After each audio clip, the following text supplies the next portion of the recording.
welcome. I'm super excited to be here. I feel really blessed to be here in the studio recording Life Together with Brody, which is a podcast where I'm going to share and interview and talk with people about their mental health stories, the growth they've had, and how we can improve and grow as people.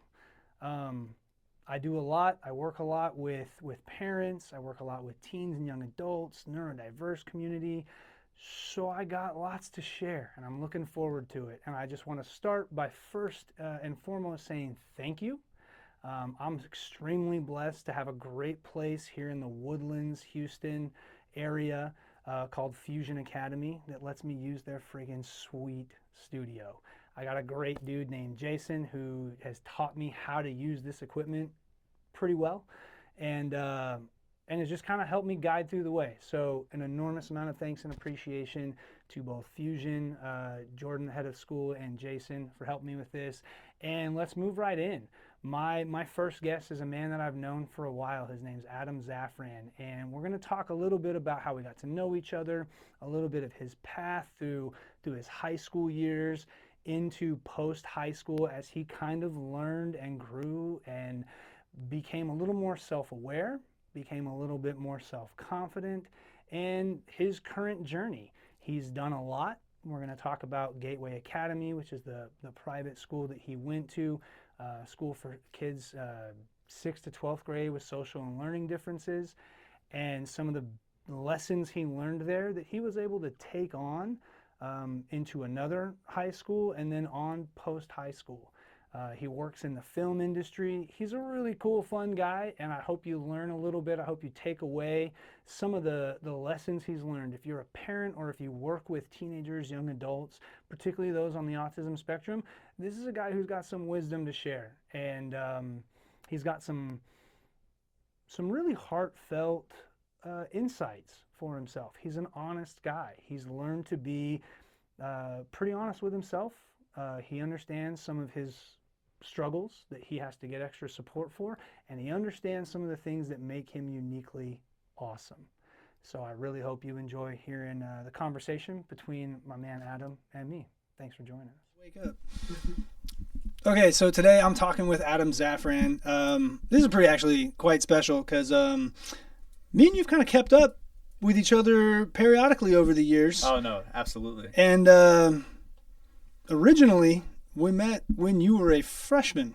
Yeah, I was at a boarding school for like That's my right. 7th and 8th grade year right before. So it was like that, where are we going to send you to school period. And yeah, we were recommended Gateway. And the first people I met, I'll never forget this, it was you and Mr. Tiemann.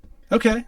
Did we give you a tour? Yeah, you tour. Okay. Everything, kind of got some time to, get to know each other. So, Gateway Academy, private school for 6th to 12th grade students with social learning differences.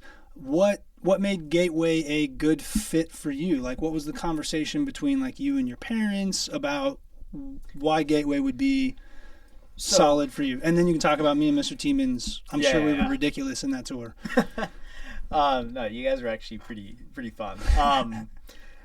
The whole thing was, again, kind of like we've talked about before, academically, I've always been one to kind of eventually I'll adapt into whatever environment I'm in. Okay.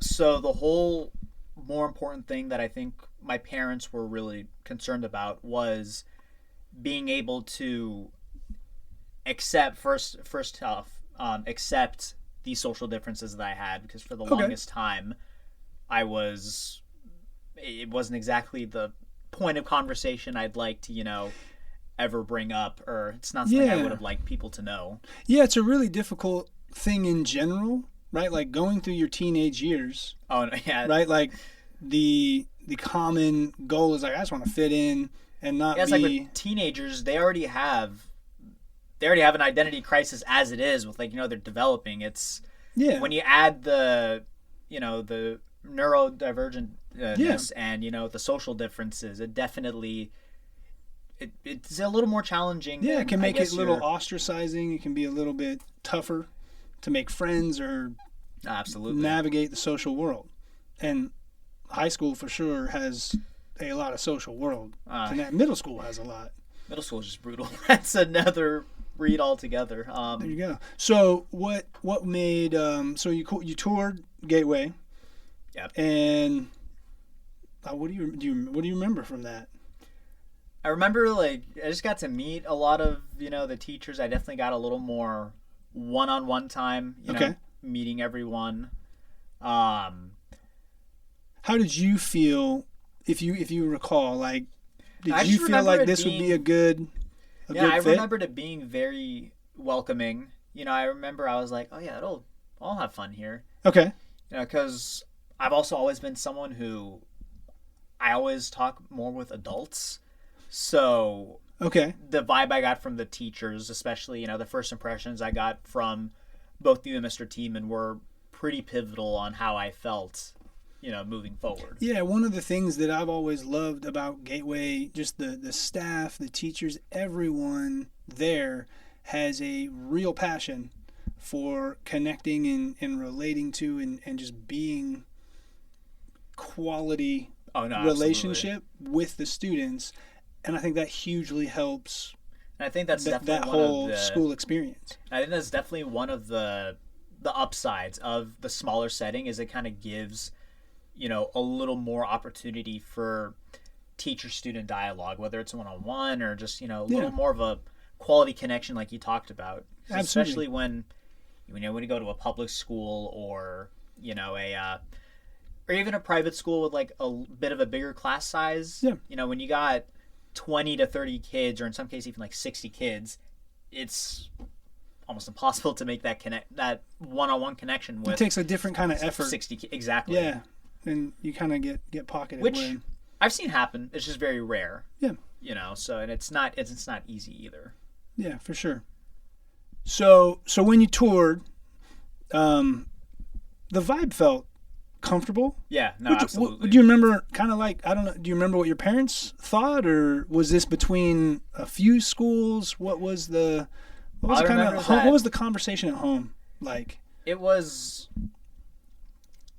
honestly, I don't remember too much about it. All I know is that it wasn't a lot of, we didn't do a lot of searching. Like, it was, I think Gay was like the first school we looked into, but it was like it was recommended to us by several different people. And when we toured it, when we heard things about it, it sounded pretty sweet as it was. Yeah. But when we toured it, it really just kind of solidified all that. Okay.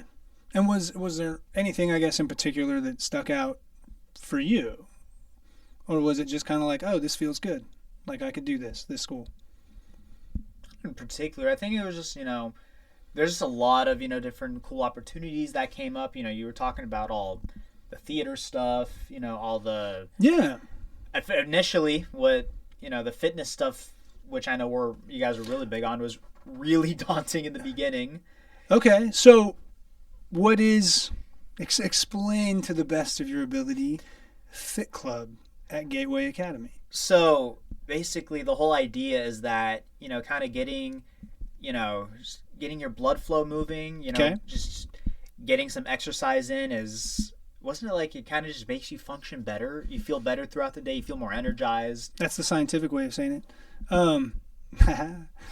But no, yeah, so there's a few things. The head of school and principal a long time ago, so that's Michelle Joseph, and at the time I think Scott Adams was a principal. They read a book called Spark by Dr. John Rady, I believe, and it talked about the benefits of exercise on focus for like the ADHD brain, which I'm familiar with well, and obviously deeper into the science of the value of regular rigorous exercise, along with building quality lifelong habits, right? So the idea being that Gateway would do exercise every morning. This might be some history lesson for you, but they changed from like the traditional uniform of like private school uniform, like kind of the polo shirt, kind of khaki thing, to fitness clothes. So it was comfortable. Yeah, no doubt, right? And then they put fitness equipment all over the school, so that in the mornings they had, and do you remember what the fitness groups were? And I think we had. think about it. I'll help you brainstorm. No, I know we had because I remember we rotated every week. I know Yeah. we had a room for spinning. Okay. Yeah, they We had a had spin room. We had the weight room. Yep. That ended up being my favorite thing to do. Weight We room's had good. a boxing room, which we kind of called Taekwondo or Yeah, MMA it was or whatever we kind of. Like self-defense, different kind of Yeah. martial arts stuff. We had the basketball court, obviously. They would do Pilates. Pilates. I think they did a yoga. So how it worked was different teachers, Yeah. right? Like, I think we had a boot camp. Well, I think it was. Yeah. I mean, boot camp, but I think it was really just CrossFit, just full body type stuff. and so you're in a group, and every week you're in one kind of fitness class with one teacher to start the day. And then the next week, your group would do a different one. Yeah. And you kind of would rotate through. And then every Friday, the whole school would, do you remember? Oh, Friday Mile. Run the mile. And we kept track of times. And yeah, is really great to incorporate fitness. And then I know that a lot of students throughout the day, right, as medication wears off or as just in the afternoon, you're kind of getting burned out, hopping on a treadmill for 5 or 6 minutes Or elliptical kind of help again get your energy kind of back up. Go get a glass of water. And so if you ever come to Houston, Texas and tour Gateway Academy, you can hop on elliptical if you really want to, because they're all over the place. Yeah. And that's a big part of one of the healthy aspects of the school. But I remember, so we had, once you got into the school your freshman, sophomore year, we had a fair bit of conversations from time to time, because we had lots of fun interests in common. Oh no, absolutely. But the fitness, I remember being one. Oh yeah, no, absolutely. Well, it's funny because before that, it was almost impossible for me to because I was really overweight kid as a freshman. If you I wouldn't look at say really overweight, but you enjoyed learning and getting fit. Yeah. There you go. Well, if you because I look at the before and after picture, because I still keep a picture of my first day, and it's just wow. I don't look at it as I look at it as wow, this is how far I've come over I love the years. That. Yeah, and you still stay fit and work out. No, but it's actually because of Gateway that I try to work out in the morning. Before I try to schedule all my college classes or all my shifts in the afternoon, and I'll try to just work out in the morning. I love as a that. college kid waking up, that's a whole nother that's all another skill. But no doubt.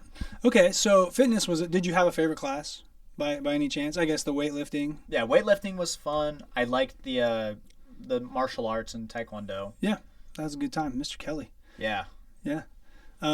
Okay, so that was pretty cool. I remember chatting a lot about fitness things. You started certainly by the end of your freshman year, and by your sophomore year, started finding your own gyms and working out. I always had a gym that I worked out at. It was a matter of taking that initiative and wanting to go to the gym, because back then it was my parents are you need to go to the gym or you need to stay active, and then it went from that to I want to go to the gym, or I want to be pumping iron or hitting the bags 3 times a day or all day if I had all the testosterone in me.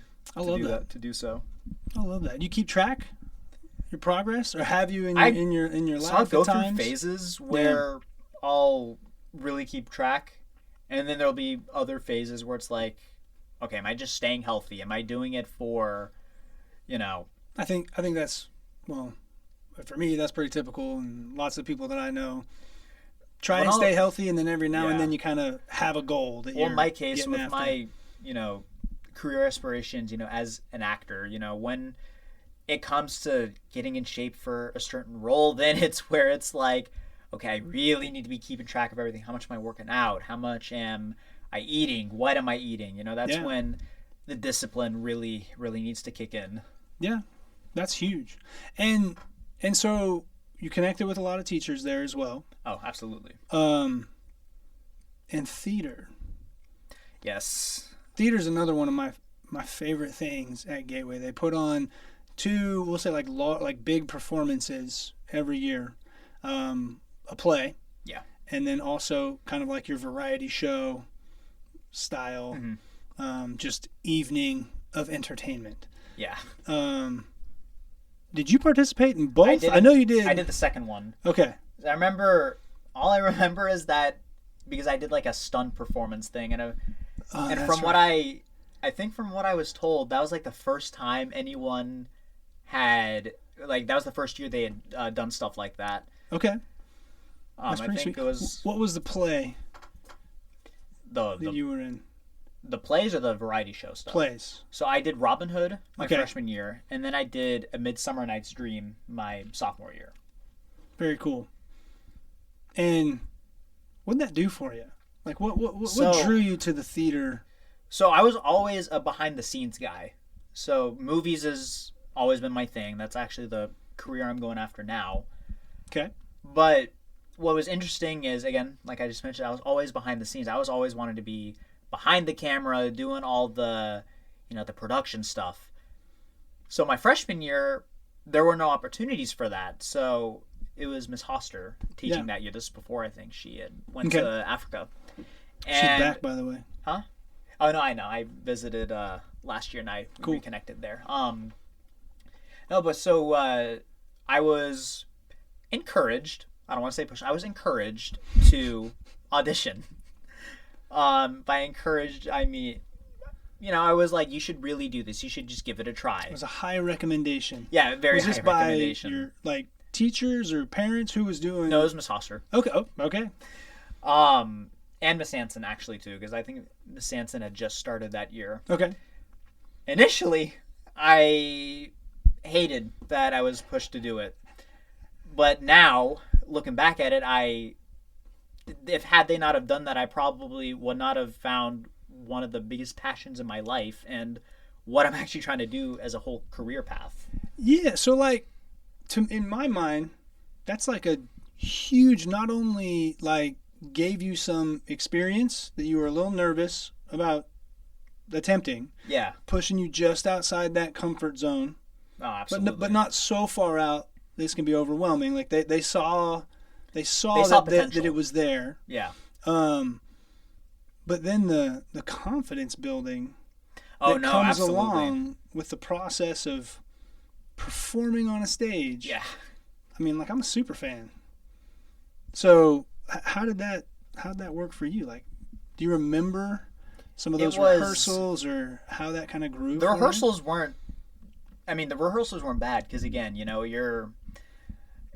there's no one really in the audience. It's just a few Still around your a few peers. sound guys. Right. And sometimes peers, but you'd see the sound. Most of the time, there'd be lights in your face, so you couldn't see anything. Okay.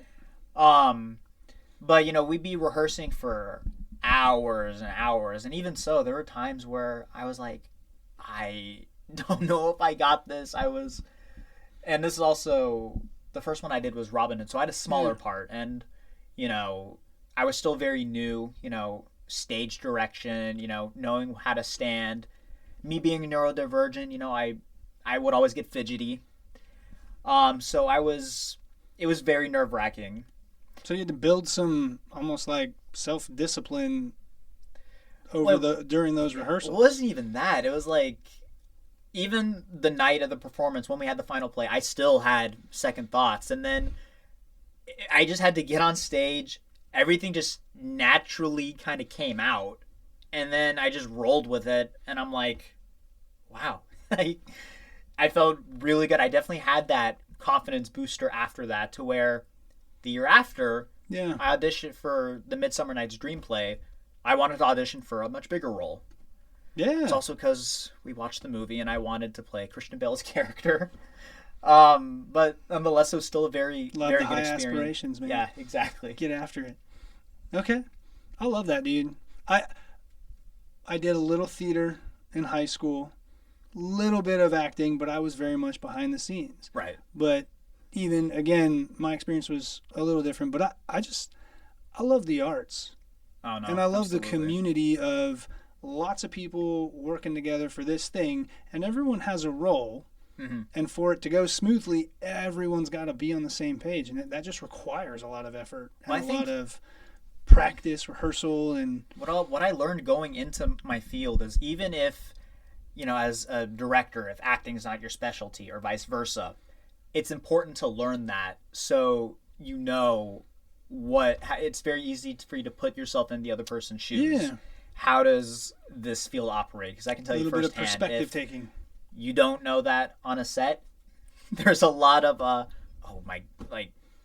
a lot of tolerance for that. yeah, Okay. it's very low tolerance, especially on the actors to production side. Okay. Well, good to know. If I'm ever on a movie set, I'll make sure and follow cue. That's just my experience. But again, it all goes back to, putting yourself in other people's shoes, building empathy, Yeah. which is another thing Gateway definitely taught me. So tell me more about that. So I was, as a middle schooler, and me being on the spectrum, there's a bit of a rigid mindset. There's, if if I'm in an argument with someone, or I want things done a certain way, or something is not going my way, there's a rigid mindset that's like, no, I hate the circumstances. The world is out to get me. This sucks. Life's not fair. The whole very natural, normal things to feel. Yeah, for the record, I know adults who have a hard time Oh yeah, no. being a little flexible with plans changing, etc. Yeah. But yeah, certainly when you're young and you're learning about the world, it gets tougher. yeah. For sure. Okay, so at Gateway, talk about like what a growth mindset is. What that Just, what that looks it's the way it's been a while since, I've heard the terms, but at least if I were to hear it now, I would say it, how do you look at something? It's kind of like that basic term that they say, instead of looking at, I have a problem, I have an opportunity, or I have to do this, I get to do this. It's Okay. all about like, how do like you reframing. Yeah, reframing the scenario. That's what we call it in my world. Yeah. Yeah. I mean, but it's a thing we have to do in life, and Yeah, if we get and good at problem that. solving. Yeah. And if we, especially that reframing, that can really take you out of like kind of a negative mindset. Oh no, mindset is everything. That's what I've learned also, just doing what I do, it's all about how you look at things. If you have this mindset that, oh, I'm going to fail at this, or this may not work, it's not going to work. But if you have the mindset of, this is going to work, even if it doesn't work, you still see the effort that you're putting forth, Yeah. Your performance and your output does make a difference. Yeah. Or you talked about like problem solving, Exactly. right? Like there's not just one way to do something. Usually there's, hey, as many as we can come up with. Yeah, it's all about what works for you. Yeah. I like that. So 2 years at Gateway. Yeah. Positive experience. Yes, definitely. Learned a lot. Seemed like my perspective from day one, Adam showing up to he's getting ready to go, is just enormous amounts of maturity and growth. Then you went on to do your upperclassmen, junior and senior years at St. Pius, also private school here in Houston. Yep. How's that? It was, so this is actually interesting. This is something I actually want to make sure parents, therapists, teachers, everyone knows. It's all about, no, it would not have been considered if I, as the student, didn't advocate for it. And if I didn't bring it up, hey, I feel ready to mainstream. Okay. Now, that being said, there was a lot of natural hesitation. I said, I want to go to a normal mainstream school. I feel like a bigger school, not public school, but still a big, St. Pius is still a big school. Yeah. Like, the work is too easy. I know I can do more. I feel like I can push myself more. So you wanted to academically push yourself a little bit more. Okay. And I felt like, I had the social, tools, and I had learned a lot both at Gateway and even with everything I had learned at Gateway socially, I was able to make a lot of friends outside of Gateway. Yeah. And, it's... And you're an extroverted, sociable exactly guy. So it was that's like a big deal. And that was already a thing. It was all about how to channel that properly. Okay, so how do you mean? So me, not maybe understanding filters sometimes, I would maybe talk a lot for Okay. like if I had control, if it were my way, if we were, just chatting in your office, I would probably be just rambling about the same subject for maybe 2 to 3 hours. And if it was movies, I probably wouldn't have a problem with that. Yeah. Well, honestly, we never had a problem with No. that. I think it was just, hey, you got another class you got to go to. Hey, time's up. Like, I'd love to continue chatting about this. We did talk about important stuff from time to time. Let the record show. Yeah, no, we Not just absolutely. movies. But no, okay. And so picking up maybe on some of the kind of like subtle cues Yeah.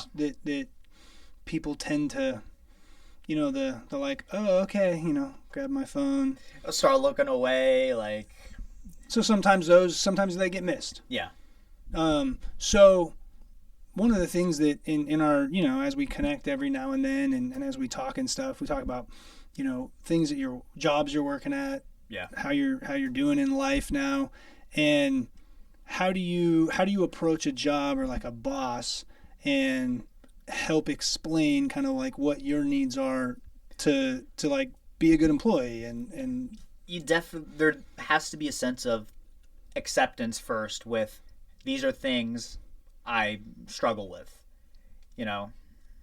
love that.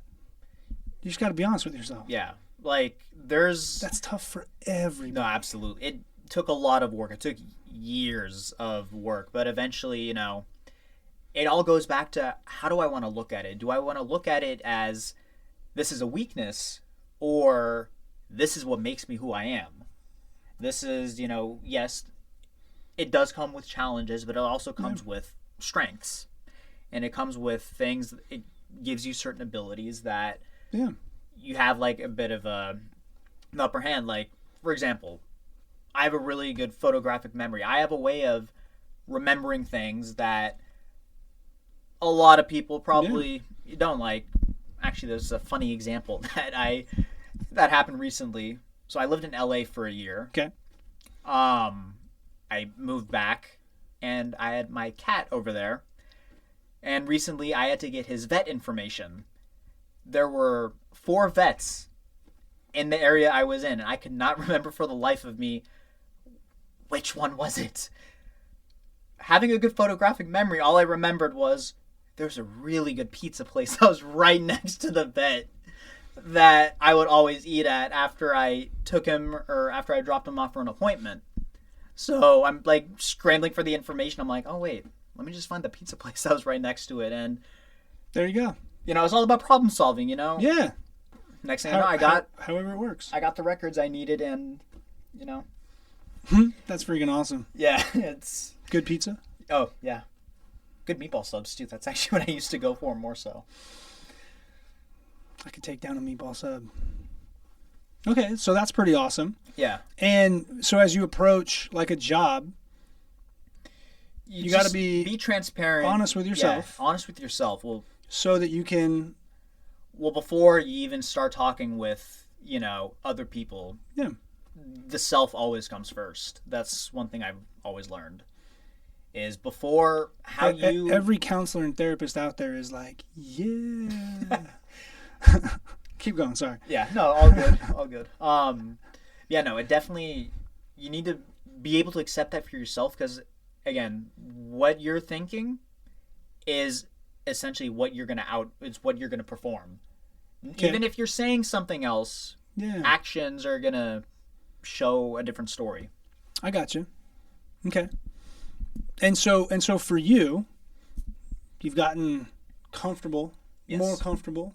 I'm here to tell you that like this is a lifelong process. You'll continue Yeah. to learn about yourself and get more comfortable Oh no, absolutely. with who you are. But you're comfortable with who you are, and would you mind sharing like what are some of those things that you tell a boss? Well, I'll tell them like, I'm on the spectrum because I have ADHD, so Okay. I'll be generic about it. I tell them what they need to know. I don't need to tell them I've been in therapy for years. I've got I Yeah. just tell them what do they need to know, what's important to know in the job.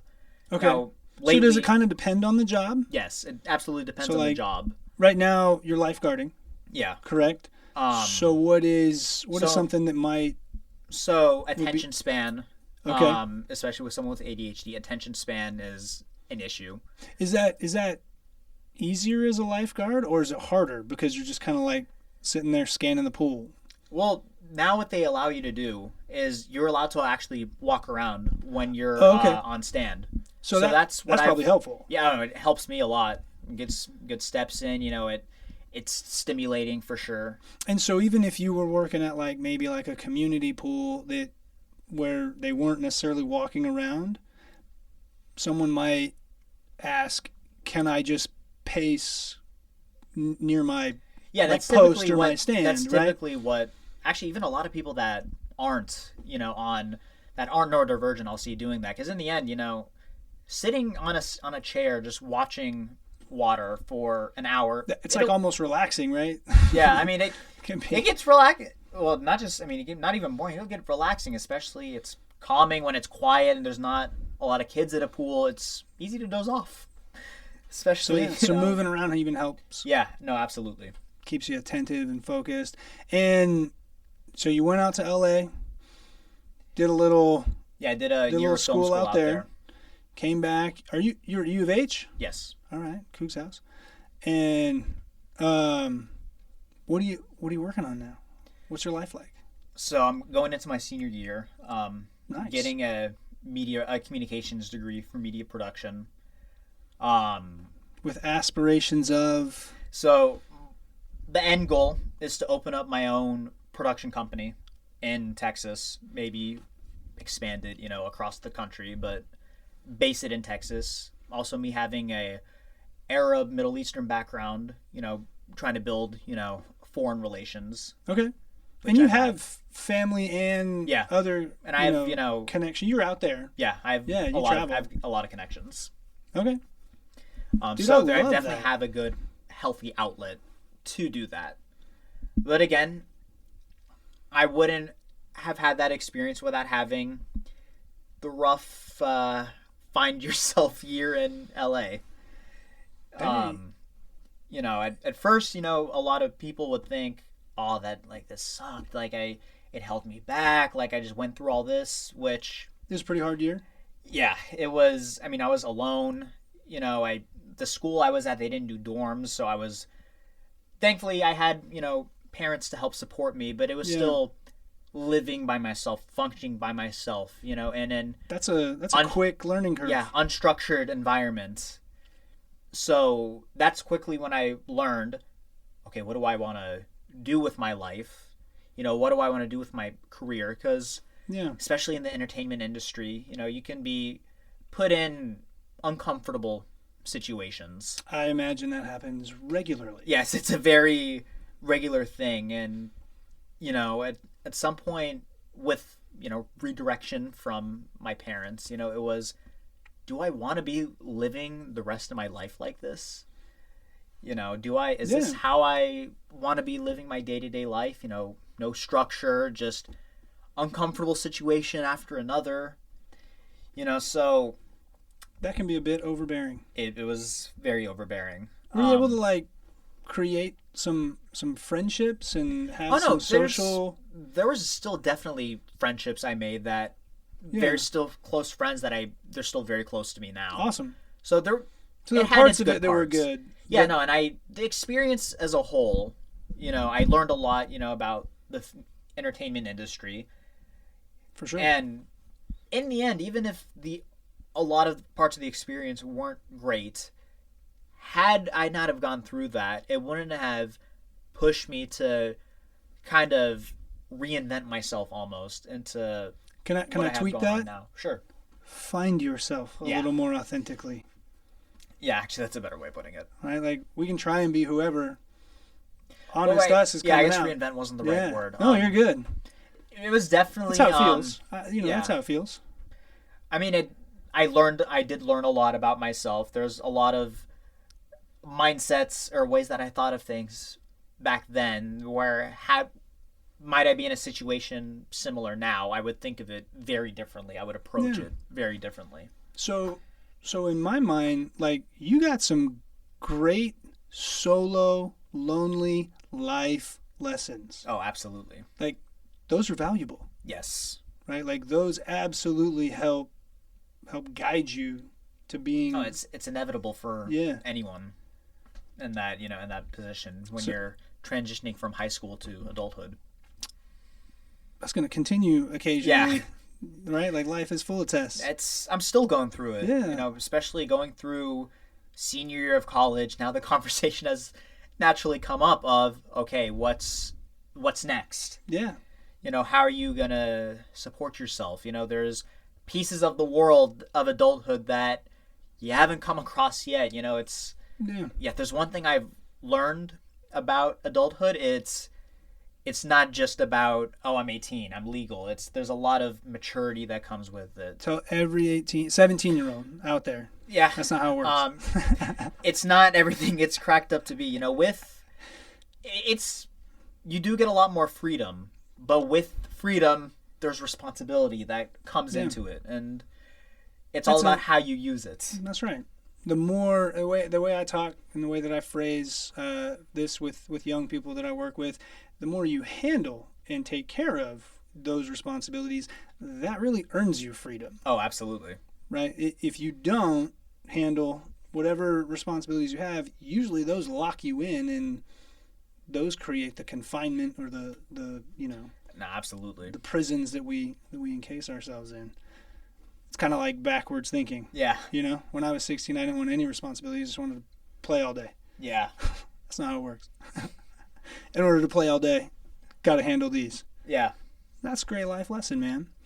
Well, first off, thank you, like, a ton for coming out. Of course. I love when we catch up and go grab a burger or whatever, and just we have so much fun time. I love talking about movies, and I love hearing what you're doing.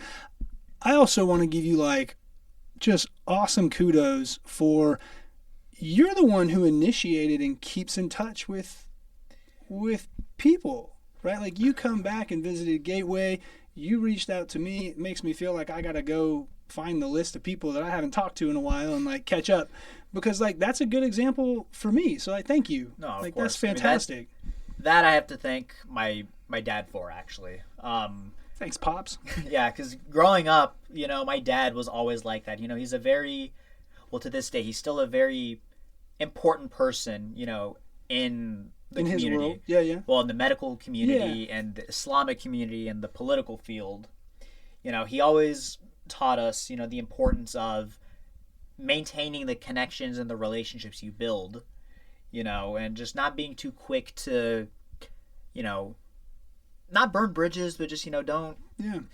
It's just important, to keep up with people. He remind people that, hey, yeah, like, I think we about have God knows how many extended family out in Egypt. He keeps up with them as if he keeps up with, like, my aunt and uncle and the rest of us. And, it's built that are, like, local, that live here in the States. And, and same thing, with people in our community, people he's gone to college with, to where, because of that, some of my closest friends or people I grew up with through those, connections, it's all about just, like, just building a village.